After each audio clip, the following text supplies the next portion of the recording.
Ito po kumpirmado, may kapanglawan at kabagabagan ang mundo ngayong panahong itong 2024. Ang nakikita ko po ngayon, obserbasyon ko, isang taon lang po ang kinumpare ko last year 2023. Pero ang kapanglawan ng mundo ngayon sumosobra at nag-i-escalate po ang mga bagay-bagay. Hindi ko na po babanggitin kung ano yun.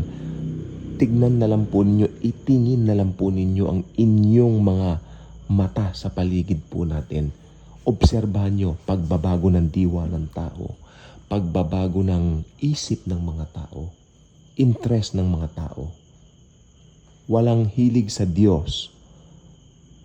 Actually, mga kabataan ngayon, yung mga Gen Z na tinatawag, nakakatakot dahil parang iilan na lang sa kanila ang pwede mong pagpahayagan ng Ebanghelyo. Although I am not minimizing or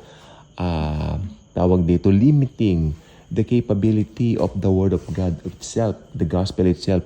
But tignan mo yung natural ng mga kabataan ngayon. Truly, ang laki ng pagbabago. Kaya ako naniniwala po ko sa mga bagay na nangyayari niyan, yung sa Middle East na nag-i-escalate yung mga gulo, naniniwala po ko anytime now, rapture na. At hinahanda na po natin yung mga maiiwan sa rapture, na mga talagang matigas ang puso, yung nasa larawan na yan, ganyan kapanglaw ang sasapitin nyo sa rapture. Sa tribulation, kung naiwanan kayo ng rapture. Okay? O alitin ko, ganyan kapanglaw ang daranasin nyo kapag ka naiwanan kayo sa rapture. Sapagkat pag naiwan kayo ng rapture, automatic pasok na kayo sa tribulation, first 3.5 years, at great tribulation, yung 2.5 years. So ito pong gusto ko pong sabihin sa inyo, habang church age pa, ito ang pinakamagandang paraan or dispensation para maligtas. Accept Jesus now as your Lord and Savior. Jesus is the only hope for the world. Wala akong ibang makitang hope. Outside Christ, outside Jesus, walang hope ang mundo.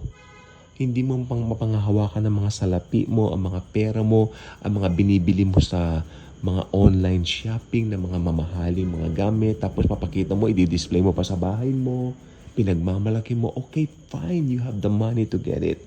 Okay, hindi po masama yan kung believer ka. Pero naniniwala ako ang mayaman na believer, ang priority po niyan ay mga bagay ng Diyos. Okay? Hindi lang yung pang sarili, kundi nagbabahagi talaga. Ayan po ang tingin ko. At ang totoong mananampalataya po ng Panginoong Hesus ay merong hunger o meron siyang tinatawag na talagang desire to share the gospel of grace sa ibang mga tao. Okay? So, last days na po ngayon. Ang mundo ay truly, nakikita ko na po talaga yung escalation ng pagbabago. Ang lungkot especially nung bumabagyo nung last week, yung Christine, di ba? Ang lungkot ng mundo Tapos, konting araw, tapos maya-maya madilim muli. Yan po nakita ko. Okay, sabihin mo, natural bagyo. Well, sasabihin ko sa iyo, maski hindi bagyo, malungkot ang panahon. Obserbahan mo ang paligid mo. Hindi lang dito sa Maynila, hindi lang sa probinsya, kahit saan, buong mundo.